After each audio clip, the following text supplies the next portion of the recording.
Good morning. Thought I'd give you a tour.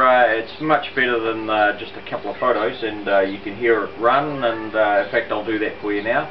It's fuel injected, parallel twin, as I'm sure you're aware, but you may not. Very versatile engine.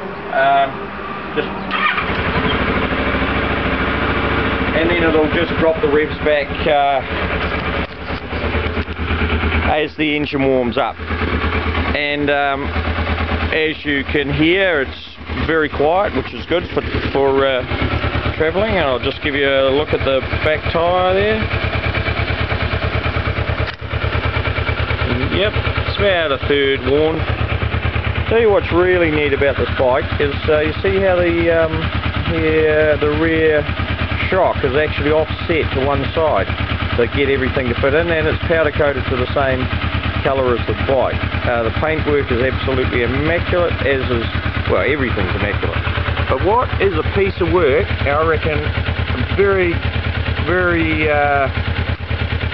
a lot of credit should be given to the design team. That's the exhaust. Look, it's I reckon it's the best exhaust system I've ever seen on a motorbike. It doesn't look as fancy, but the fact is you've got no weight hanging out of the back of the bike, so all your weight is low and central. The Buell had the same sort of idea, but you wouldn't even know there was an exhaust system there. Nice and quiet. It has got a cable clutch, you know, and for anyone who's ridden a bike with a hydraulic clutch, going back to cable is sort of a bit naff. Let's take you into the brakes here. They're those pedal brakes, and very nice. And the swing arm there. It's a very tidy looking bike. I'll take you along. The tank is takes about $25 to fill it, and you get about 220 to 230 k's. And it doesn't seem to matter whether you're giving it stick or not. I'll just take you into the dash here, and you should be able to see there 6,662, and I'll take you back. Now there's a couple of options. You've got your mileage, you've got your first trip, you've got your second trip, so a trip overall, and you can have one, and then you've got clock. Oh, it's a bit early in the morning, and you'll see down here there's a temperature light. There's no temperature gauge, sorry about that. And over here you've just got a fault here and a fuel light. No fuel gauge, but seems to have plenty, and see, you can see.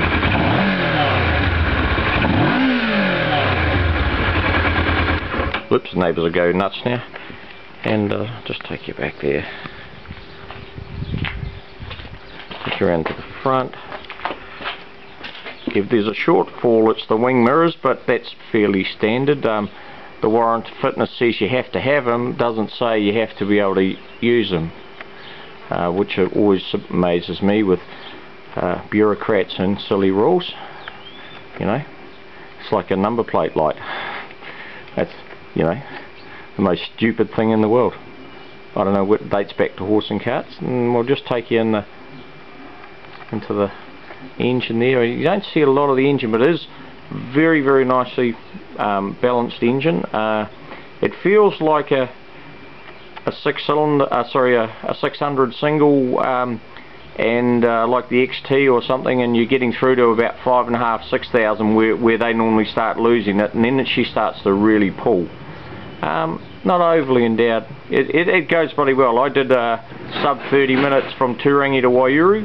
I was doing about 180 along those straights, laying down on the tank, and you know, see, under 30 minutes to Waihuru is pretty good. It's very, very good on the brakes, very nimble. I find it a little unstable at sort of very slow speeds, going around roundabouts and up driveways and that, but other than that, I don't think you could go wrong. This would be as good as buying the latest one, absolutely.